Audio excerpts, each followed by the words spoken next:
Hello दोस्तों, एक बार फिर से आप सभी को स्वागत है एग्ज़ाम रिजल्ट पर। दोस्तों, आज की वीडियो में हम पढ़ेंगे सीटेट पेपर वन। ठीक है, सीटेट पेपर वन जो कि हिंदी का प्रश्न पूछा गया था आपका वर्ष 2015 में 20 सितंबर 2015 को। सीटेट पेपर वन में जो हिंदी का प्रश्न पूछा गया था, ठीक है, वो सभी प्रश्न मैं आपके सामने लेकर आया हूँ और यह सभी आपका प्रीवियस ईयर प्रश्न है। ठीक है, आप जानते हैं कि सीटेट पेपर वन में हिंदी से 30 नंबर का प्रश्न आपका पूछा जाता है। वह सभी 30 नंबर का प्रश्न मैं आपके सामने लेकर आया हूँ। सभी प्रीवियस ईयर क्वेश्चन है। प्रीवियस ईयर क्वेश्चन बनाने से आपकी क्वेश्चन की लेवल के बारे में पता चल जाएगी। अब बहुत सारे क्वेश्चन यहाँ से आपको परीक्षा में देखने को भी मिलेगी, क्योंकि क्वेश्चन जो है ना आपका रिपीटेशन होती है, तो यहाँ से आपकी तैयारी बहुत बढ़िया हो जाएगी आपका प्रीवियस ईयर क्वेश्चन लगा लेने से। ठीक है, तो चलिए सभी प्रीवियस क्वेश्चन आपको लेकर आया हूँ। चैनल पर नए हैं तो चैनल को सब्सक्राइब जरूर कर लीजिएगा। चलिए शुरुआत करते हैं। पहला यहाँ पर दिया हुआ है हिंदी, भाषा है हिंदी।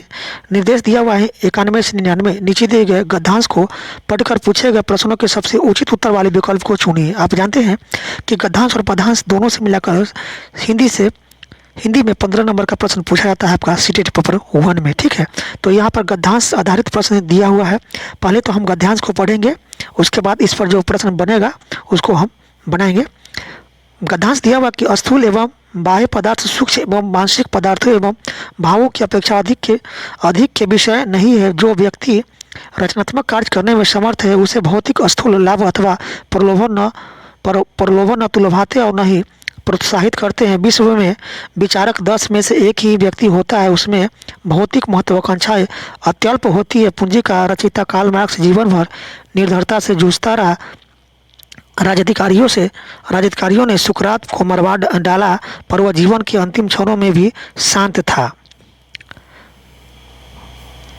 वो अपने जीवन के लक्ष्य का भली भांति निर्वाह कर चुका था। यदि उसे पुरस्कृत किया जाता, प्रतिष्ठा के अंबारों से लाद दिया जाता, परंतु अपना काम न करने दिया जाता, तो निश्चय ही वो अपने अनुभव करता है। उसे कठोर रूप से दंडित किया गया है। ऐसे अनेक अवसर आते हैं जब हमें बाहरी सुख सुविधाओं आकर्षित करती है, वे अच्छे जीवन के लिए अनिवार्य लगने लगती है, किंतु महत्वपूर्ण यह है कि क्या हमने इस जीवन का उद्देश्य प्राप्त कर लिया है। इसका उत्तर हाँ है तो बाह्य वस्तुओं का अभाव नहीं खलेगा, और यदि नहीं है तो अपने को भटकने से बचाना होगा और लक्ष्य की ओर बढ़ना होगा। ये आपका गद्यांश दिया हुआ था। अब इस पर गद्यांश पर आधारित प्रश्न है। आपका दिया हुआ प्रश्न है कि मनुष्य को बाहरी सुख क्यों लुभाते हैं। ठीक है, मनुष्य को बाहरी सुख क्यों लुभाते हैं, तो अच्छे जीवन के लिए मनुष्य को बाहरी सुख लुभाते हैं। ऑप्शन 3 इसका राइट आंसर का अच्छे जीवन के लिए। नेक्स्ट है कि जो व्यक्ति रचनात्मक कार्य करने में समर्थ है, डैश वाक्य में रेखांकित शब्द के स्थान पर कौन सा प्रयुक्त नहीं किया जा सकता है। ठीक है, तो इसका राइट आंसर होगा क्षमतावान। ठीक है, ऑप्शन 1 इसका राइट आंसर होगा क्षमतावान। नेक्स्ट है कि प्रतिष्ठा के अंबारों से लाद दिया जाता है, रेखांकित का तात्पर्य है, तो इसका तात्पर्य ढेर से। ऑप्शन 1 इसका राइट आंसर होगा ढेर से। नेक्स्ट है आपके सामने प्रश्न कहता है कि भली भांति निर्वाह कर चुका था, उपयुक्त वाक्यांश में क्रिया विशेषण है, तो क्रिया विशेषण आपका भली भांति हो जाएगा। ऑप्शन 1 इसका राइट आंसर होगा भली भांति। नेक्स्ट है कि महत्वाकांक्षा किन शब्दों से मिलकर बना है, तो महत्व प्लस आकांक्षा से मिलकर बना है आपका महत्वाकांक्षा। ऑप्शन 1 इसका राइट आंसर होगा महत्व प्लस आकांक्षा। नेक्स्ट है कि भौतिक लाभ किन्हें नहीं लुभाते, तो भौतिक लाभ जो है आपका रचनात्मक कार्य करने वालों को नहीं लुभाते। ऑप्शन 3 इसका राइट आंसर होगा रचनात्मक कार्य करने वाले को। नेक्स्ट है पूंजी का रचयिता कार्ल मार्क्स कथन से संकेत मिलता है कि पूंजी का अर्थ है, तो पूंजी का अर्थ होता है ग्रोथ। ऑप्शन 2 इसका राइट आंसर होगा एक ग्रोथ। नेक्स्ट है विचारकों की एक विशेषता यह है कि उनमें जो है भौतिक महत्वाकांक्षाएं कम होती है। ऑप्शन 1 इसका राइट आंसर हो जाएगा। नेक्स्ट प्रश्न कि सुकरात को अपना काम न करने देने की स्थिति कठोर दंड जैसी प्रतीत होती, क्योंकि उसे जीवन का उद्देश्य प्राप्त करने में रोक दिया गया होता। ऑप्शन 3 इसका राइट आंसर होगा। ठीक है, उसे जीवन का उद्देश्य प्राप्त करने से रोक दिया गया होता। अब यहाँ पर निर्देश दिया हुआ है 100 से 105 निम्नलिखित काव्यांश को पढ़कर दिए गए प्रश्नों के सबसे उचित उत्तर वाले विकल्प चुनकर लिखिए। वो तो गद्यांश दिया हुआ था, अब यहाँ से आपका पद्यांश, तो आपका दिया हुआ था क्या गद्यांश, अब यहाँ से आपका पद्यांश शुरू हो गया। ठीक है, एक काव्यांश को पढ़ करके उत्तर देना है। प्रश्न है आपके सामने कि रोना और मचल जाना भी क्या आनंद सिखाते थे। बड़े बड़े मोती से आंसू जयमाला पहनाते थे। माँ रोई, माँ काम छोड़कर आई, मुझको उठा लिया, झाड़ पोंछ कर चूम चूम गीले गालों से सुखा दिया। आ जा बचपन, एक बार फिर दे दे अपनी निर्मल शांति।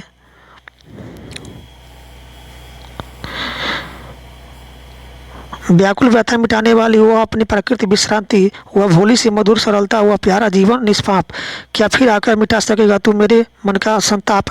मैं बचपन को बुला रही थी, बोल उठी बिटिया मेरी, नंदन वन सी फूल उठी, या छोटी सी कुटिया मेरी।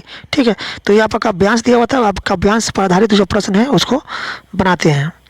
प्रश्न है कि बचपन शब्द है, तो बचपन शब्द जो है ना, क्या है आपका बचपन शब्द आपका संज्ञा है। ऑप्शन 4 इसका राइट आंसर होगा संज्ञा।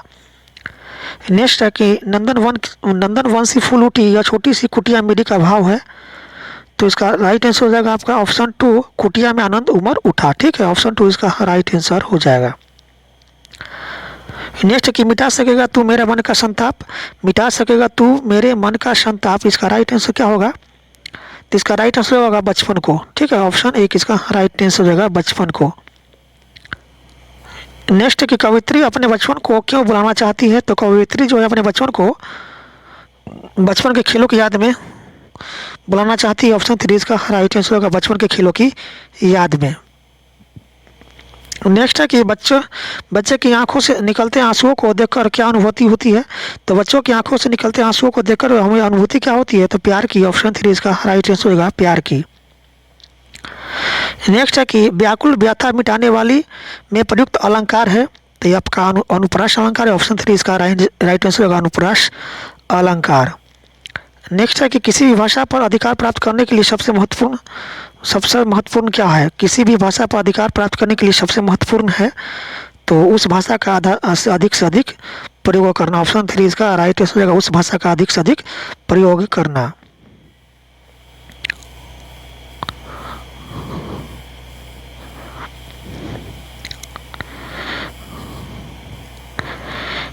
नेक्स्ट प्रश्न है समावेशी कक्षा में बच्चों की आवश्यकताओं को पूरा करने में भाषा शिक्षक के रूप में आपकी मुख्य जिम्मेदारी नहीं है, तो मुख्य जिम्मेदारी नहीं है आपका बच्चों का आकलन करते समय अति उदार बनना। यह क्या है, समावेशी कक्षा में बच्चों की आवश्यकताओं को पूरा करने में भाषा शिक्षक का यह मुख्य जिम्मेदारी नहीं है। ठीक है, बच्चों का आकलन करते समय अति उदार बनना। ऑप्शन 3 इसका राइट आंसर हो जाएगा।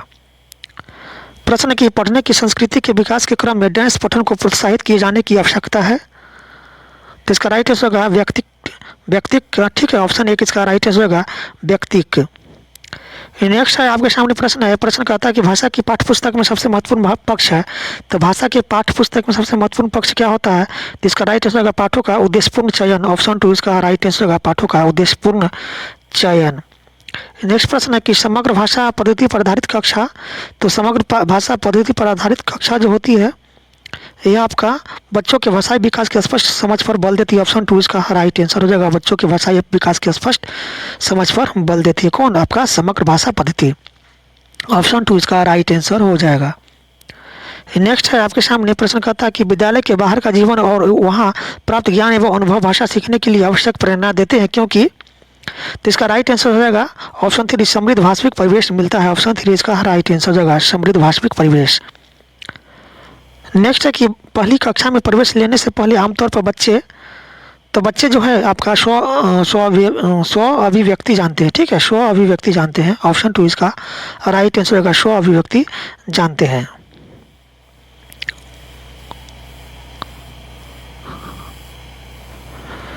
चलते हैं नेक्स्ट प्रश्न की तरफ। अगला प्रश्न है कि सुरभि अक्सर र वाले शब्दों को गलत तरीके से उच्चारित करती है, आप क्या करेंगे, तो इसका राइट आंसर होगा उसे सहजता के साथ अपनी बात कहने के लिए प्रोत्साहित करेंगे। ऑप्शन 3 इसका राइट आंसर हो जाएगा। नेक्स्ट प्रश्न की तरफ चलते हैं। अगला प्रश्न है आपके सामने, प्रश्न कहता है कि प्राथमिक स्तर पर पढ़ने की क्षमता का आकलन करने की दृष्टि से सबसे अधिक महत्वपूर्ण है, तो सबसे अधिक महत्वपूर्ण आपका होगा ऑप्शन 2 पढ़ने में परवाह। ठीक, अगला प्रश्न है आपके सामने, प्रश्न कहता है कि भाषा की कक्षा में कहानी सुनाने का मूल उद्देश्य है, तो भाषा की कक्षा में कहानी सुनाने का मुख्य उद्देश्य आपका क्या होता है, तो ऑप्शन 1 बच्चों की कल्पनाशीलता शक्ति का विकास। ऑप्शन 1 इसका राइट आंसर हो जाएगा। नेक्स्ट प्रश्न की तरफ चलते हैं। अगला प्रश्न कि प्राथमिक कक्षा में बच्चे बहुत कुछ लेकर विद्यालय आते हैं, जैसे अपनी डैश अपने अनुभव, दुनिया की देखने को, अपनी दृष्टिकोण आदि। तो भाषा लेकर आते हैं। ऑप्शन 2 इसका राइट आंसर होगा भाषा। नेक्स्ट प्रश्न की तरफ चलते हैं। अगला प्रश्न है आपके सामने दिया हुआ प्रश्न कहता है कि बच्चों की मौखिक अभिव्यक्ति के विकास का अर्थ यह नहीं है। तो कहानी सुनकर शब्दांश दोहराना यह बच्चों की मौखिक अभिव्यक्ति के विकास का अर्थ नहीं होता है। ऑप्शन 2 इसका राइट आंसर होगा कहानी सुनकर शब्दांश दोहराना। नेक्स्ट प्रश्न की तरफ चलते हैं। अगला प्रश्न है आपके सामने कि भाषा की कक्षा में यह जरूरी है कि। तो भाषा की कक्षा में क्या जरूरी है? तो यह जरूरी है कि स्वयं भाषा शिक्षा की भाषा प्रभावी हो। ऑप्शन 4 इसका राइट आंसर हो जाएगा। नेक्स्ट प्रश्न कि प्राथमिक स्तर पर बच्चों की भाषाई क्षमताओं का विकास करने का अर्थ है। तो इसका अर्थ है भाषा प्रयोग की कुशलता पर अधिकार। ऑप्शन 2 इसका राइट आंसर हो जाएगा भाषा प्रयोग की कुशलता पर अधिकार। नेक्स्ट प्रश्न कि व्याकरण शिक्षण की आगमन विधि की विशेषता है। तो इसका विशेषता है पहले उदाहरण प्रस्तुत करना। ऑप्शन 4 इसका राइट आंसर हो जाएगा। तो दोस्तों इस तरह से वर्ष 2015 में जो प्रश्न पूछा गया था आपका हिंदी से, वो सही प्रश्न समाप्त हुआ। वीडियो अच्छी लगी तो वीडियो को लाइक कीजिएगा, चैनल को जरूर सब्सक्राइब कर लीजिएगा, अधिक से अधिक अपने दोस्तों में शेयर कीजिएगा। वीडियो देखने के लिए आपका बहुत